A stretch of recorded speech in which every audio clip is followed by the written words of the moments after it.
레나는 고등학교 2학년 때 임신을 하게 되었다. 그 사실을 알게 된 부모님은 그녀를 집에서 쫓아냈다. 그리고 15년이 지난 어느 날 부모님은 딸과 손자를 만나러 찾아왔고 그때 아이를 보고 깜짝 놀랐다. 고등학교 시절 레나는 같은 학년의 병렬반에 다니던 민수와 교제를 시작했다. 그는 운동을 잘하고 매력적이었으며 레나가 보기에는 자신을 온전히 이해해주는 유일한 사람이었다. 둘은 자주 공원을 산책하며 꿈을 나누고 함께 미래를 계획했다. 둘이 함께 살며 뭔가 큰 것을 만들어가자고 다짐하곤 했다. 레나는 이 사랑이 영원할 것이라 믿었다. 하지만 졸업식 이후 모든 것이 변하기 시작했다. 민수는 점점 거리를 두기 시작했다. 예전에 다정한 메시지들은 뜸해졌고 만나서도 그의 대화는 오로지 자신의 야망과 명문대학 진학의 중요성으로 가득했다. 어느 날 둘이 늘 걷던 공원의 오솔길에서 민수가 말했다. 레나, 우리 얘기 좀 해야 해. 불안함에 레나의 가슴이 조여왔다. 무슨 일이야? 민수는 한숨을 내쉬며 시선을 피했다. 사실 우리 관계가 이제는 적절하지 않은 것 같아. 나는 대학에 가서 경력을 쌓고 싶어. 지금 우리의 관계는 방해가 되는 것 같아. 레나는 세상이 무너지는 기분이었다. 어떻게 이렇게 쉽게 함께 그리던 모든 꿈을 포기할 수 있는가? 방해라니? 미안해. 우리 둘 다를 위해 이렇게 하는 게 최선이라 생각했어. 그의 말은 마치 사형 선고처럼 들렸다. 민수는 뒤돌아보지도 않고 떠났다. 레나는 그 자리에 오래 서 있었다. 마음이 산산조각 나버렸지만 그것은 고통의 시작일 뿐이었다. 헤어진 후 레나는 깊은 상실감에 빠졌다. 공부에 몰두해보려 했지만 민수에 대한 생각은 떠나지 않았다. 몇 주가 지나고 또 한 번 인생이 12번째 흔들렸다. 임신했다는 사실을 알게 된 것이다. 임신 테스트기를 손에 쥔 채 레나는 믿을 수 없는 눈으로 두 줄을 바라보았다. 두려움, 혼란, 그리고 어렴풋한 희망이 뒤섞인 감정이 밀려왔다. 그녀는 부모님께 사실을 털어놓기로 결심했다. 하지만 부모님의 반응은 예상과 전혀 달랐다. 너 우리 집안을 욕보였어. 어머니는 손수건을 움켜쥔 채 소리쳤다. 이 집에서는 그런 일 용납 못해. 아버지는 낯선 사람을 대하듯 냉혹한 시선으로 외쳤다. 네가 무슨 짓을 저질렀는지 알기나 해. 레나는 책임질 준비가 되어 있다고 설명하려 했지만 부모님의 말은 비수처럼 가슴을 찔렀다. 어디서든 네 아이를 키워라. 하지만 이 집에서는 안 된다. 어머니의 마지막 말과 함께 무는 것에게 닫혔다.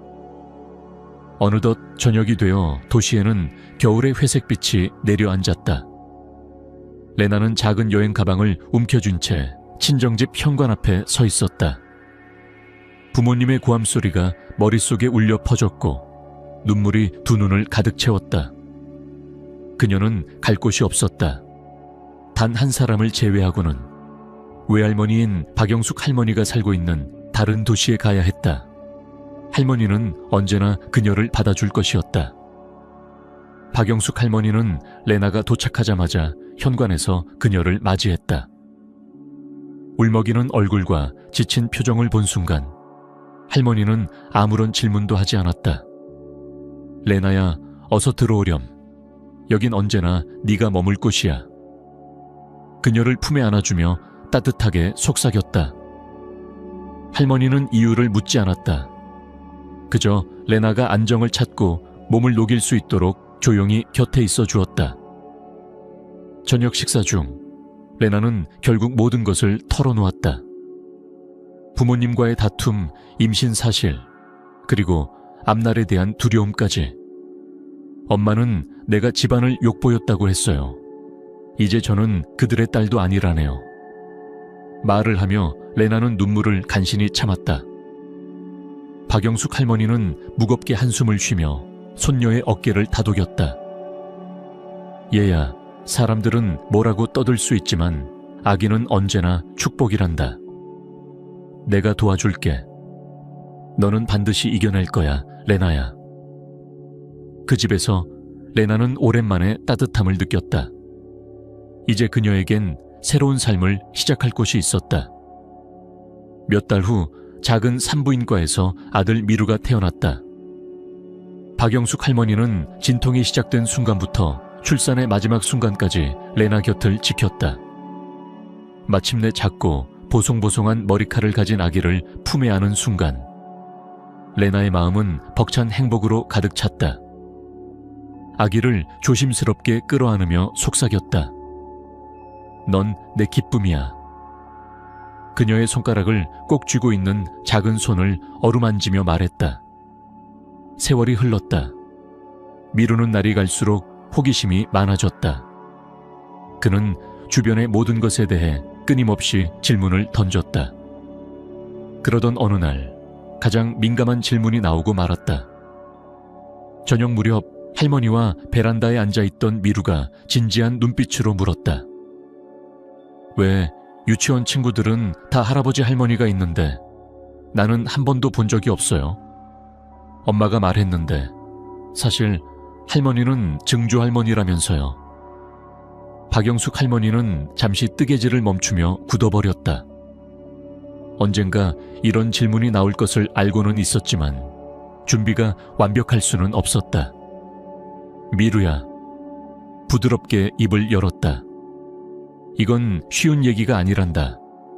가끔 어른들은 실수를 하기도 해. 네 할아버지 할머니는 네가 태어나는 걸 두려워했단다. 미루는 이해하지 못한 듯 찡그렸다. 작은 아기를 왜 무서워해요? 난 그냥 아기로 태어났는데 아직은 이해하기 어렵겠지만 설명해 볼게. 네 엄마가 널 임신했을 때 그분들은 이게 얼마나 소중한 일인지 몰랐단다. 다른 사람들이 뭐라고 할지 걱정이 앞섰지. 너를 원하지 않은 건 아니야. 내 사랑. 박영숙 할머니는 조용히 그를 끌어안았다. 가끔 사람들은 늦게서야 기회를 얻기도 한단다.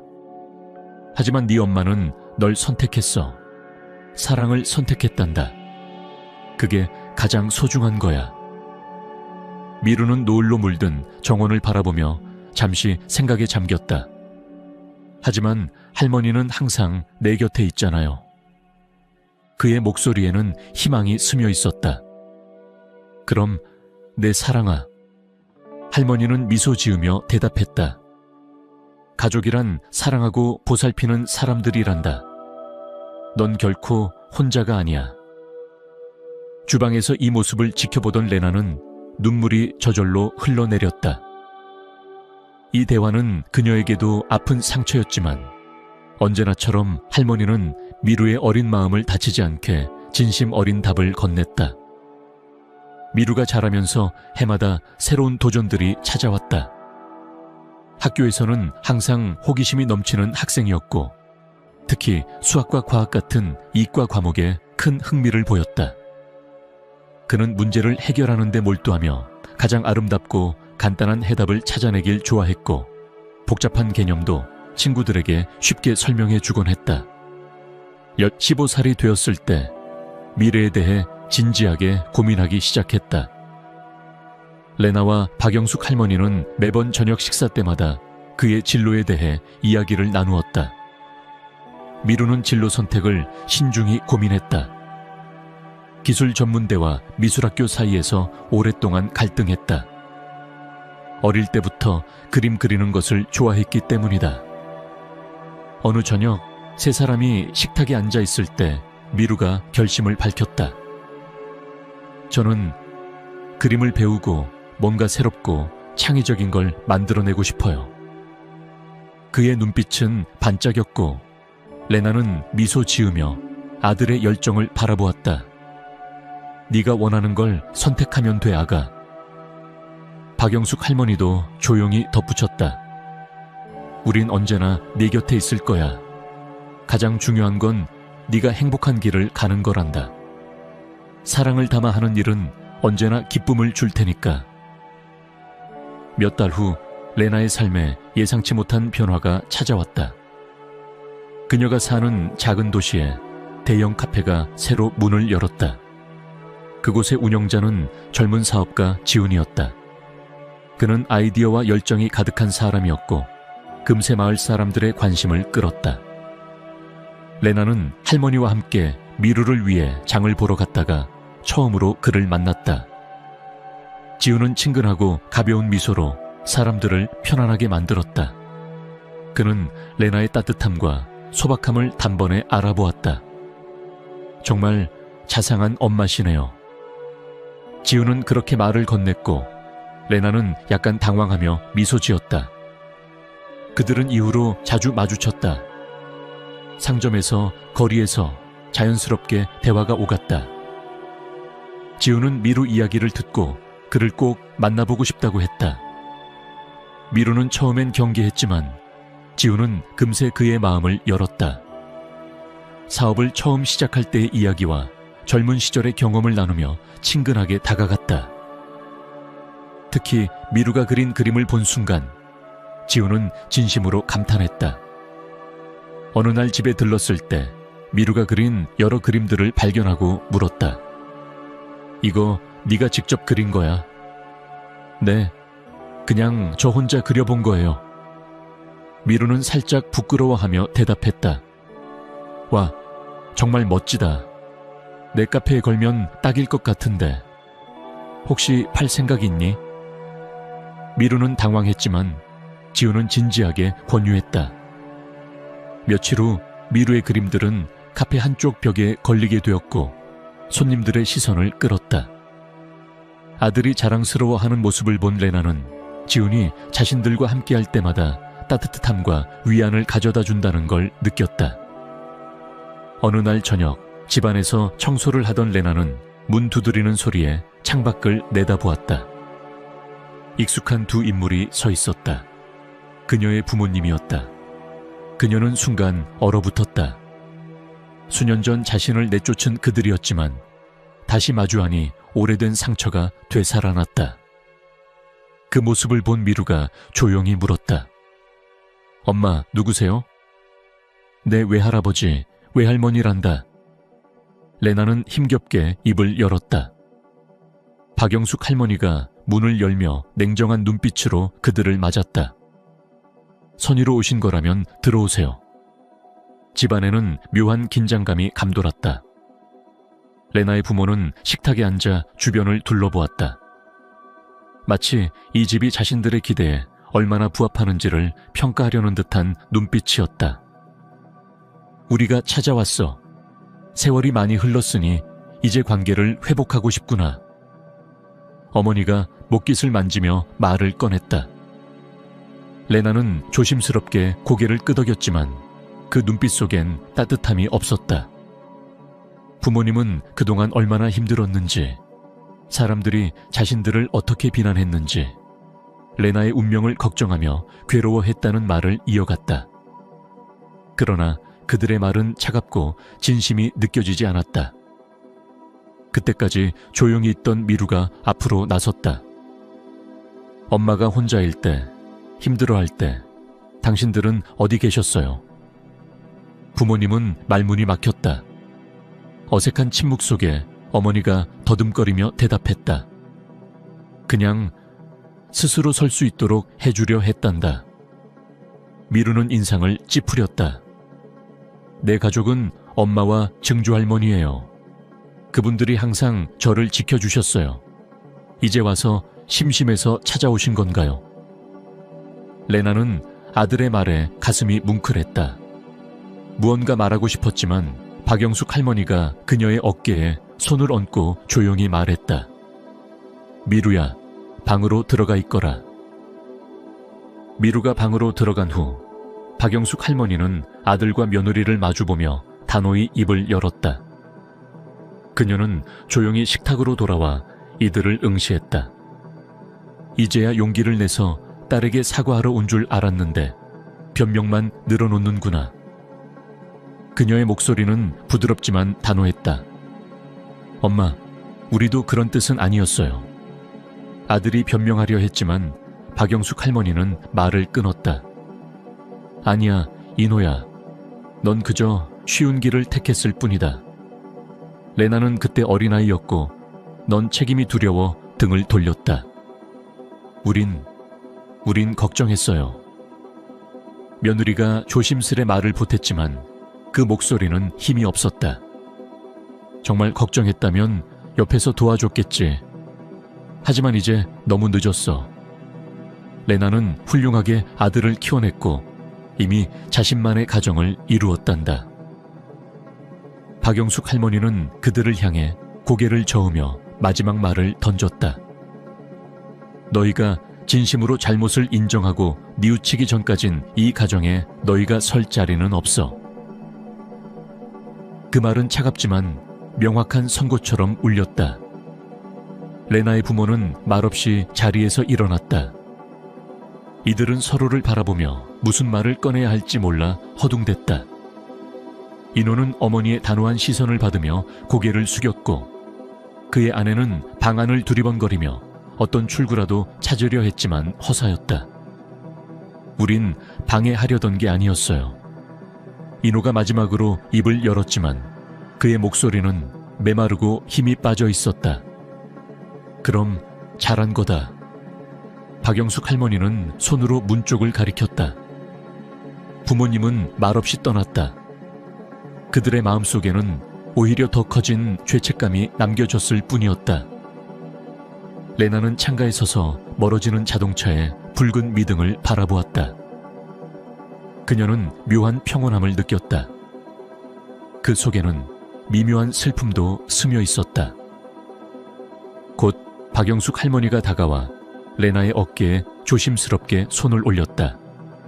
그들은 스스로 선택했단다. 할머니는 조용히 말했다. 이제 내 집은 너를 사랑하고 이해해주는 이들이 머무는 곳이야. 그게 가장 중요한 거야. 레나는 고개를 끄덕였다. 더 이상 과거도 그들의 돌아옴도 두렵지 않았다. 드디어 졸업식 날이 찾아왔다. 미루는 새로 산 정장을 입고 행복하고 자랑스러운 표정으로 서 있었다. 이 정장은 레나와 박영숙 할머니가 함께 고른 것이었다. 레나는 거울 앞에서 아들의 넥타이를 메어주며 눈물을 애써 참았다. 저녁이 되자 학교 강당에는 부모님, 교사들, 졸업생들이 모두 모였다. 미루는 학업 성취로 표창장을 받았고 교장은 그의 이름을 언급하며 친구들에게 모범이 된 학생이라고 칭찬했다. 레나와 박영숙 할머니는 박수를 치며 아들을 자랑스럽게 바라보았다. 공식 행사가 끝난 후 강당에서는 소규모 다과회가 열렸다. 레나는 창가에 서서 친구들과 웃으며 대화하는 미루를 흐뭇하게 지켜보고 있었다. 그때 누군가 그녀의 어깨를 살짝 건드렸다. 돌아보니 인호가 서 있었다. 인호? 박영숙 할머니도 놀라 다가왔다. 할 얘기가 있어서 왔어요.